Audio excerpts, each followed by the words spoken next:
I was doing crystal methamphetamine, I was doing heroin, cocaine, GHB, you name it, I was doing it.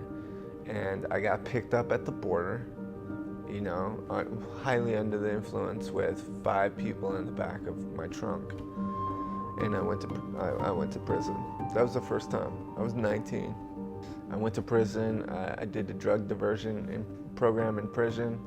I got out of prison, had to go to another rehab, went through that treatment center, started selling drugs while I was in that treatment center.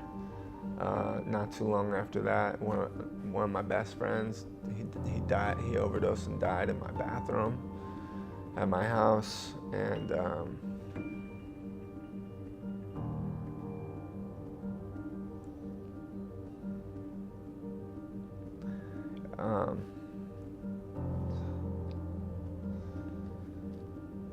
sorry. The police came, and I got arrested for selling heroin, and I went back to prison. Part of my sentence that I took was that I would do a split sentence, meaning I would do half of the time that I was given, and then the other half I would do in a drug rehab. So I got out of prison straight into rehab, and that is where I met this man who looked like me, talked like me, acted like me, and he showed me a way out. What's going on with the treatment centers today is a lot of unethical and illegal activities. There is patient brokering, where basically they're selling patients to you for a price. There is paid relapses, meaning people are paying clients to relapse so that they can restart insurance benefits over again. There is highly incentivized treatment programs, which is illegal, where they basically will buy you a phone, buy you a vape, buy you a plane ticket to treatment if you're not from wherever that treatment center is. And then they'll also house you for free. I know this because I've worked in the industry. I've worked at every level of care, and I've worked with a lot of these places. People are getting lied to. Families are getting lied to. They're being told things that are not true. Had families if they really knew what was going on, there'd be lawsuits. People would really be closing down and getting arrested because it's unacceptable.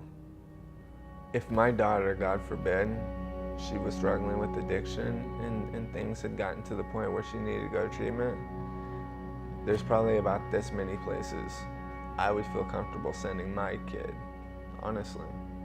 The mission, the vision for Brian and I, when we started this, we said enough is enough. We took a stand. Listen, opening my own treatment center was never part of my plan.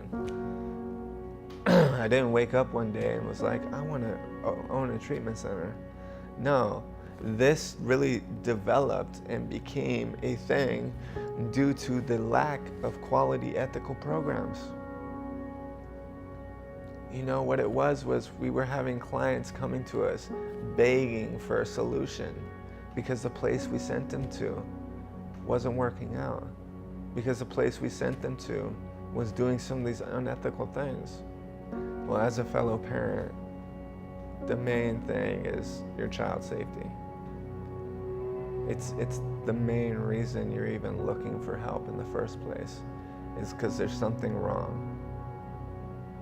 There's a battle happening internally in your son or your daughter, and you want some help. And we are here to help. We are here to help you.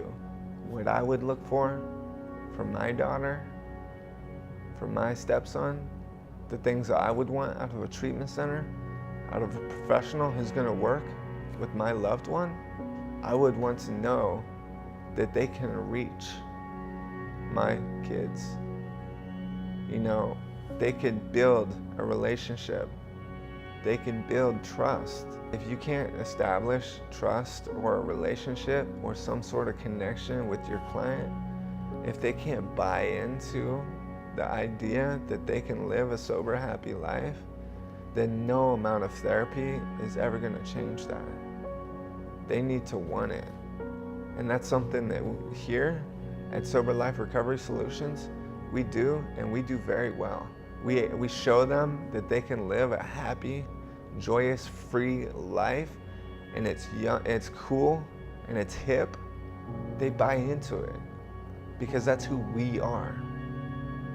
That's who I am, that's who Brian is, that's who our staff is, that's what our office is.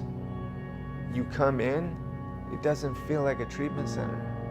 It feels like a hangout spot, a clubhouse for young men and women who want to be sober. And it's all about wanting to be sober. How do you take someone that doesn't want to be sober and get them to want it?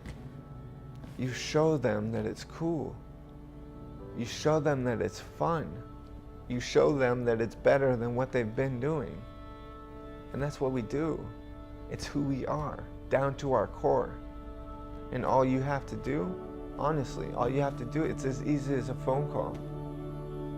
All you have to do is pick up a phone and reach out for help. That's the first step. And sometimes you gotta break it down to baby steps. If you're on this page right now, you need to call. If you're watching this video, you need to call. It can stop right now. You do not have to keep living the life that you've been living. There are other options, and I would love to talk to you about that. There's a number on this page. Click it right now to call me or to schedule a time for us to have a conversation about what you want and how we can help. That's it.